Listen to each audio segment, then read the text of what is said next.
Right the following sets in the set builder form. तो हमारे पास कुछ एलिमेंट्स अवेलेबल हैं यहाँ पर हर एक पार्ट में। तो इन एलिमेंट में नेचुरल नंबर भी हो सकते हैं, रेशनल नंबर भी हो सकते हैं, रियल नंबर भी हो सकते हैं। तो देखिएगा कि मैथमेटिक्स में इनको हम किस तरीके से रिप्रेजेंट करते हैं।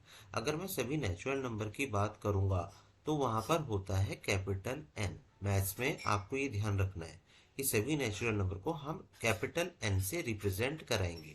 सभी इंटीजर को हम कैपिटल जेड से रिप्रेजेंट कराते हैं।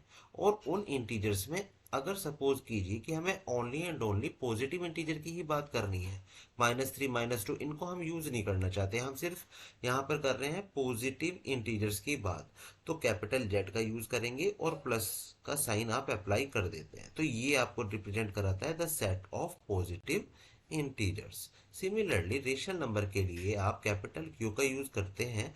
और अगर आपको पॉजिटिव रेशनल नंबर की बात करनी, क्योंकि रेशनल नंबर तो आपके पास -3/2 भी तो हो सकता है और +3/2 भी हो सकता है, बट आपको सभी पॉजिटिव रेशनल नंबर्स की ओनली बात करनी है। तब आप क्या करेंगे, क्यू प्लस का यूज करेंगे। तो सभी positive rational numbers Q plus से रिप्रेजेंट कराए जाते हैं। आपको यहाँ पर बताना होगा कि रियल नंबर किससे कराए जाएंगे, तो आप कैपिटल आर का यूज कर सकते हो। और सभी पॉजिटिव रियल नंबर्स के लिए कैपिटल आर और एक प्लस साइन आप अप्लाई कर देंगे, तो पॉजिटिव रियल नंबर्स आपके यहाँ पर समझे जाते हैं। तो चलिए अब समझते हैं सेट बिल्डर फॉर्म, जिसमें फर्स्ट पार्ट है 3, 6, 9 एंड 12। चलिए मैं इसको लिख लेता हूँ यहाँ पर 3, 6, 9, 12। और ये 3 क्या है, 3 आपका कुछ इस तरह से ना, 3 × 1, 3 × 2, 3 × 3, 3 × 4। बताइए क्या ये आपका 3 ही नहीं है। और 3 × 2 इज 6, 3 × 3 इज 9, 3 × 4 इज 12। मतलब यहाँ पे 3 आपकी कांस्टेंट वैल्यू है।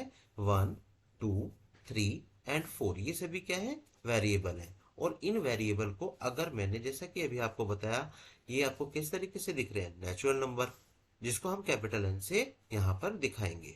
तो चलिए इसको सेट बिल्डर फॉर्म को लिखना सिखाते हैं आपको कि कैसे लिखेंगे। कर्ली ब्रेसेस का आप यूज करोगे।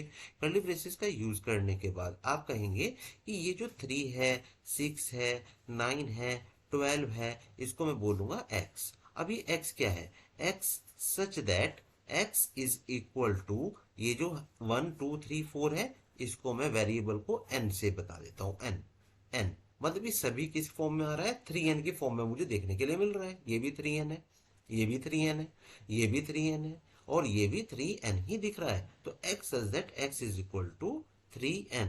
लेकिन हमें यहाँ पे बताना होगा कि n है क्या। तो n बिलोंग कर रहा है नेचुरल नंबर को, इसलिए मैंने n belongs to capital N यहाँ पर लिख दिया।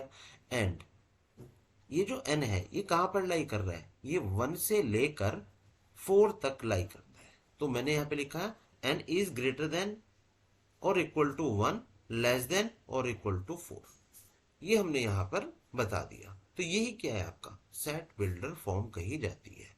चलिए सेकंड वाले पार्ट को समझते हैं कि 2, 4, 8, 16 एंड 32 इसको हम कैसे करेंगे। मैं इसी को भी ऐसे लिख लेता हूँ, 2, 4, 8, 16, 32 ये हमने यहाँ पर लिख लिया। अभी ये जो मेरे पास अवेलेबल है ये है 2 का पावर 1। ये क्या है, 2 का पावर 2। ये क्या है, 2 का पावर 3, 2 का पावर 4 और 2 का पावर 5। मतलब 2 क्या है, एक कांस्टेंट वैल्यू। 1, 2, 3, 4, 5 ये नेचुरल नंबर से एक वेरिएबल है, मतलब चेंज होता जा रहा है। तो 2 का पावर n में लिख सकता हूँ। और n को ये बता दूंगा कि n कहाँ से कहाँ तक जाएगा, कि 1 से तो शुरू होगा और 5 तक ये जाएगा। लिखने का पैटर्न क्या है सेट बिल्डर फॉर्म के लिए, तो मैं यहाँ पे लिखूंगा x such that x is equal to 2 का power n, comma n belongs to n। Natural number कोई तो कर रहा है, एंड n कहाँ से कहाँ तक लाई कर रहा है।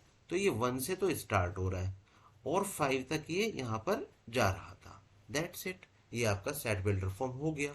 चलिए थर्ड वाले पार्ट को समझते हैं। 5, 25, 125 और 625। तो 5 का पावर 1 बोल दूंगा, 25 5 का पावर 2, 125 5 का पावर 3 कर दीजिएगा। 625 5 का पावर 4 कर दीजिए। क्या करोगे? ये कांस्टेंट वैल्यू है 5, ये तो नहीं चेंज हो रही। क्या है? 1 2 3 4 चेंज हो रहा है, ये वेरिएबल है। तो 5 का पावर n लिख दूं क्या? हाँ, बस यही आपको ध्यान रखना है। तो हम यहां पर करेंगे x such that x is equal to 5 का पावर n। और ये जो n है ये बिलोंग कर रहा है कैपिटल N को। और ये कहां तक गया था? ये 1 से स्टार्ट हुआ था n, और ये गया था 4 तक, 1 2 3 4 तक हमने इसको यूज किया था। दैट्स इट, ये आपका सेट बिल्डर फॉर्म आ गया था इसका। फोर्थ वाले को देखिएगा, 2 है, 4 है, 6 है। इसको आप क्या बोल सकते हैं? 2 4 6, ये सभी आपके नेचुरल नंबर है। इवन इवन नेचुरल नंबर है। मतलब हम ये कहेंगे x such that x is an even natural number, ये आप बोल सकते हो। बहुत सारे स्टूडेंट कहेंगे सर मैं तो 2 into 1 2 into 2 2 into 3 करूंगा।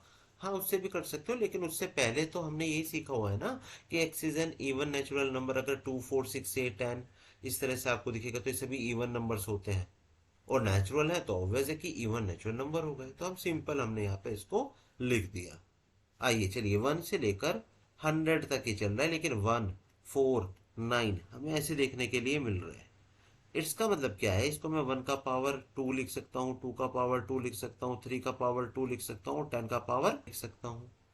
मतलब मैं एक काम करूंगा ना, देखो 1 से लेकर 10 तक ही तो आपके पास ही जा रहा है भाई। हार्डली नंबर इसमें कितने हो सकते हैं? सोचो, 1 4 9 16 25 36 49 64 81 और 100। 1 2 3 4 5 6 7 8 9 10, और सभी का स्क्वायर कर दो। सबका स्क्वायर कर दो आप, हर एक का। राइट? तो आपको क्या कांस्टेंट वैल्यू दिखाई दिया यहाँ पे? यहाँ पे भी 10 का स्क्वायर करना था आपको। यहाँ पे सभी जगह पर आपको क्या दिख रहा है? यहाँ पे पावर कांस्टेंट टर्म में दिख रही है। तो हम ये क्या लिख सकते हैं ना, एन स्क्वायर इसको। और एन कहाँ तक चल रहा है? 1 से स्टार्ट हो रहा है और 10 तक हमारा यूज किया जा रहा है।